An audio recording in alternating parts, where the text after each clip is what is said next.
Olá a todos e todas. Hoje estamos aqui para falar sobre a indisciplina, que é um problema muito sério nas escolas, que deixam todos os educadores bastante perturbados. Recentemente nós fizemos uma parceria com o Grupo GPEM, que é o Grupo de Estudos e Pesquisas de Educação Moral, da Unicamp e da Unesp, liderados pela professora Thelma Vinha e Luciene Tonheta, e vamos trazer muitos especialistas para falar a respeito de temas importantíssimos para nós. E hoje quem está aqui para falar sobre a indisciplina é o Varley Correa. Seja bem-vindo. Obrigado, Sandra. E nós temos como objetivos desta videoaula conceituar a indisciplina e a incivilidade, refletir sobre formas de desordem na relação pedagógica frequentes no cotidiano escolar, analisar sobre aspectos contextuais e de convivência facilitadores da ocorrência de indisciplina e incivilidade, e também apresentar algumas ações preventivas e atenuantes para o enfrentamento de situações de indisciplina e incivilidade na escola. Então, a palavra é sua. Obrigado pelo convite, Sandra. Eu é que agradeço a sua participação e disponibilidade de vir colaborar com a nossa formação. Em que pensamos quando ouvimos a palavra indisciplina? Aposto que muitos comportamentos vêm à nossa cabeça. Aglomeração de alunos, alunos circulando pela sala durante a aula, brincadeiras em momentos inadequados, até mesmo um aluno dormindo durante a aula, ou perguntas descontextualizadas, altas gargalhadas. É uma gama enorme de comportamentos bem diferentes entre eles. Algum tempo atrás, a disciplina, era considerado indisciplina qualquer comportamento que incomodasse o professor enquanto ele tentasse dar aula. Mas hoje, consideramos indisciplina comportamentos que gerem alguma desordem na relação pedagógica. Consideramos indisciplina quando há uma quebra do contrato de aprendizagem dos conteúdos escolares. Por exemplo, quando um professor propõe uma atividade e o aluno deixa de fazê-la para desenhar no caderno. Nesse caso, a indisciplina, ela exige uma intervenção que tente revisar esse contrato de aprendizagem. Tá? Como que a gente faz isso? Reavaliando as expectativas compartilhadas, mas principalmente reavaliando as práticas pedagógicas, na tentativa de reconectar esse aluno com as situações de aprendizagem. Perfeito. Tá? Agora, se a gente voltar para os comportamentos que nos vêm à cabeça quando pensamos em indisciplina, a gente vai ver que muitos desses comportamentos, eles vão além dessa quebra do contrato de aprendizagem.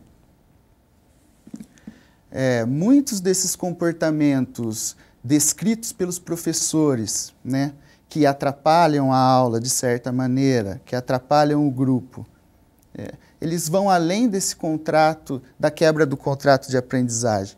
E é por isso que eu preciso trazer para essa discussão um outro termo, que é a incivilidade.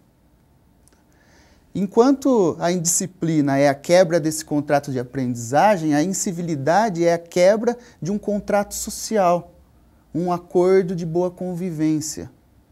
Tá? Por exemplo, percebemos uma incivilidade quando o aluno atrapalha ou incomoda, perturba os demais alunos jogando um papelzinho, provocando, seja fazendo piadas ou colocando apelidos inadequados, às vezes circulando pela sala ou tendo uma conversa alta, Conjunto de ações que tendem a perturbar o grupo e não apenas o professor. Uhum. Tá? Normalmente, a indisciplina está junto com a incivilidade. Porque aquele aluno, é comum a gente ver que aquele aluno que está em pé durante a atividade, jogando papelzinho, cutucando o aluno do lado, provocando os demais, né? Muito provavelmente ele não está engajado na atividade proposta pelo professor. Tá? Só que eles não são a mesma coisa. Tá? Às vezes a indisciplina e a incivilidade estão separados. Quem não conhece uma situação em que o aluno se empolga em resolver suas atividades, tá? Ele tem um bom desempenho acadêmico, mas assim que ele termina, ele vai lá cutucar o outro. Nessa situação a gente enxerga incivilidade, um comportamento que perturba os demais, porém não tem essa quebra do contrato de aprendizagem. Uhum. O mesmo também pode ser inverso, quando um aluno é quieto, calado, né? Não está atrapalhando ninguém, não atrapalha ninguém, só que ao mesmo tempo ele não está fazendo as atividades propostas, né? Não tem atenção concentrada no conteúdo apresentado pelo professor. Nesse caso, facilmente a gente vê a quebra do contrato de aprendizagem, a gente vê a indisciplina, só que não tem a quebra do contrato social de boa convivência. Então tem a ausência da incivilidade. Uhum. Apesar de muitas vezes a incivilidade e a indisciplina caminharem juntas, às vezes elas estão separadas. E o mais importante é a gente perceber que precisamos de intervenções diferentes para elas. Às vezes ao mesmo tempo, né? E em alguns casos específicos, uma ou outra. Entendo. A incivilidade, ela não é uma violência dura. Também ela não é uma transgressão das regras da escola. Tá? Ela é uma microviolência, ou seja, comportamentos perturbadores, que não atinjam só o professor, mas que atinjam também, né, os demais alunos e prejudiquem o ambiente de estudo. Eu tenho alguns dados que eu gostaria de mostrar de diversos estudos que nos mostram um pouco a amplitude desse desafio de lidar com a indisciplina no Brasil, mas a indisciplina sendo considerada como um problema de convivência que atrapalha a aula, considerando então, né, abrangendo a incivilidade também. 64% dos diretores das escolas estaduais, 54% das municipais e 47% das instituições particulares apontam a indisciplina como um problema considerável do ambiente educacional. Uhum. Tá? 32% dos professores consideram a indisciplina um dos 3 fatores mais preocupantes do cotidiano escolar. E há um estudo que diz que os professores brasileiros investem 18% do tempo de aula na tentativa de manter a ordem na classe. Ou seja, é muita perda de tempo, né? E muito desgaste também emocional. Com certeza, Sandra. Tem um outro estudo sobre a evolução da provocação, que é uma forma de incivilidade. Uhum. Né? A evolução da provocação como causa dos conflitos. Tá? Podemos ver que a partir dos alunos, entre os alunos de 8 a 9 anos, a provocação ela acaba sendo causa de 40% dos conflitos. E isso vai subindo até que entre os alunos de 13 e 14 anos, ele tem um percentual de 58%, né, de causa de conflito. Que é o auge da crise da adolescência, né? Essa faixa etária. Enquanto lá entre os 3 e 4 anos, apenas 18% é causado por provocação, né? A partir da faixa etária ali de 8, 9 anos, a maior causa dos conflitos é a provocação. Interessante. Mas e aí? Né? O que podemos fazer? Essa é a parte mais importante. Primeiro a gente precisa entender quais são as razões da incivilidade. Se não razões, seriam quais os fatores facilitadores da ocorrência da incivilidade, né? E entre eles temos o tédio, o aborrecimento, desinteresse do aluno, a dificuldade em estabelecer empatia, a falta de respeito entre os pares, a dificuldade em acompanhar o conteúdo que está sendo dado em aula. Eu acho que essa questão é bastante séria e os professores precisam estar muito atentos, porque às vezes, como você disse, o aluno desconecta da aula porque o professor está falando grego e ele não está conseguindo acompanhar, né? Muitos têm vergonha de levantar a mão e pedir uma nova explicação ou dizer que não está entendendo. Então, eles se desconectam.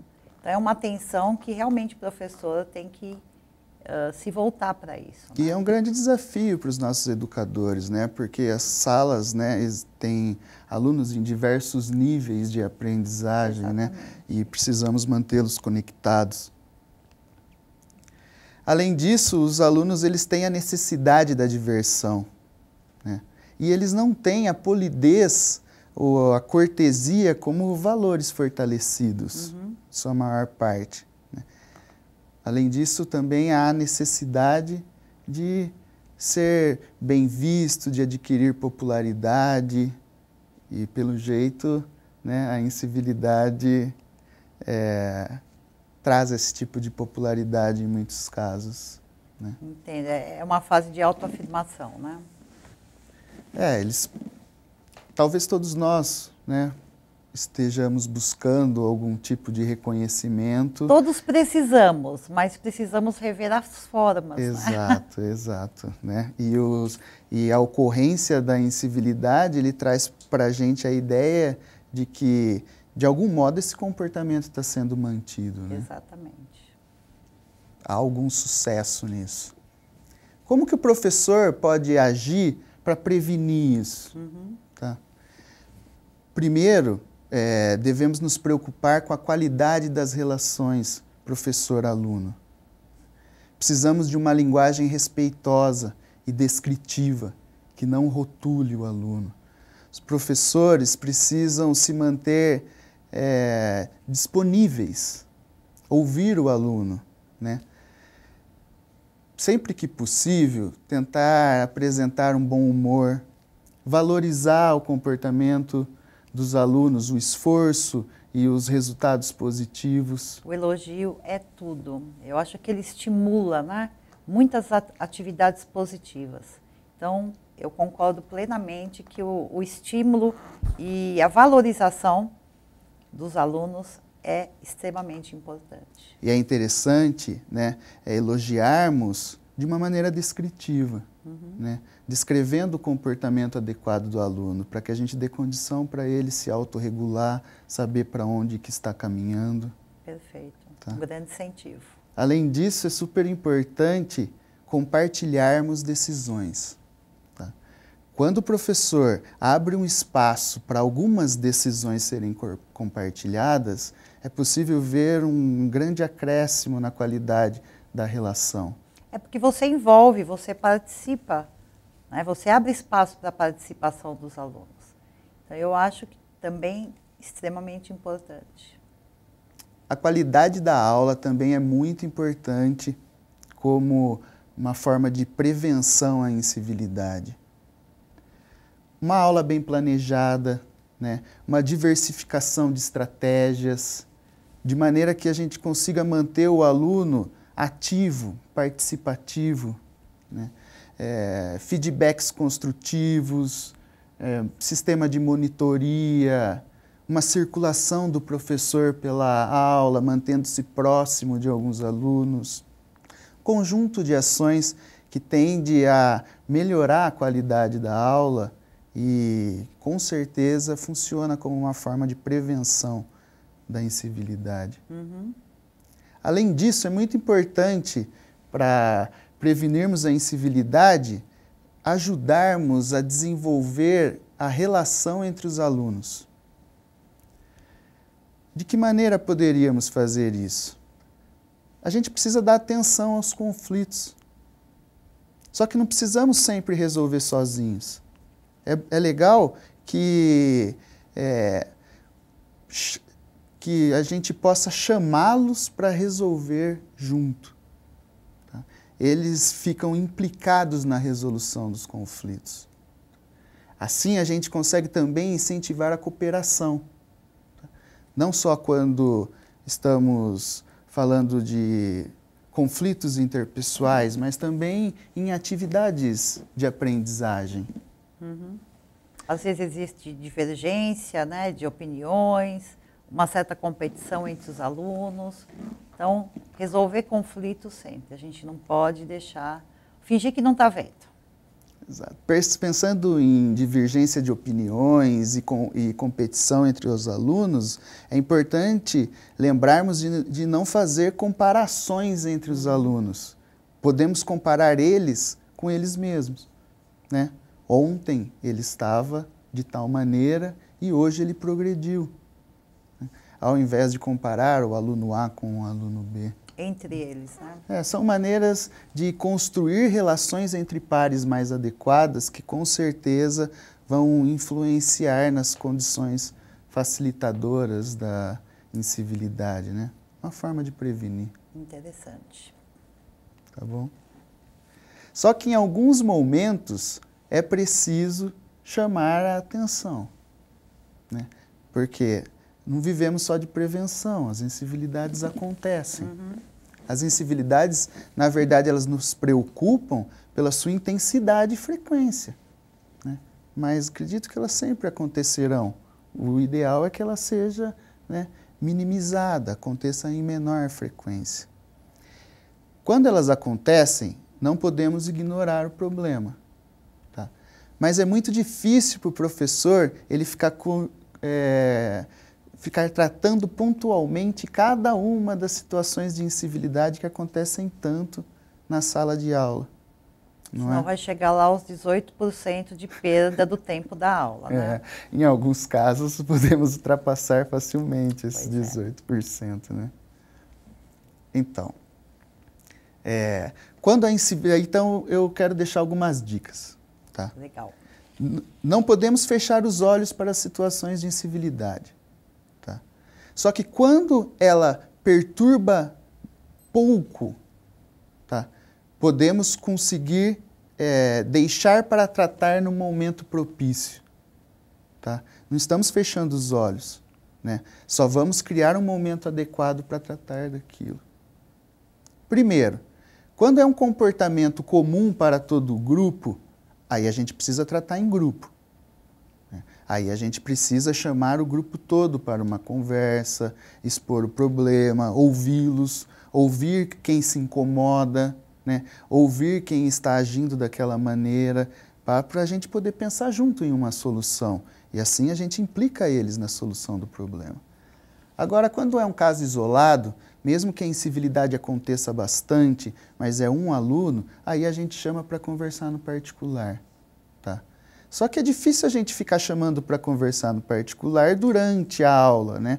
Existem momentos adequados para isso. Um momento em que a gente se sinta seguro de que os outros alunos vão estar trabalhando enquanto a gente consegue ter aquele tipo de conversa de uma maneira preservada. Uhum.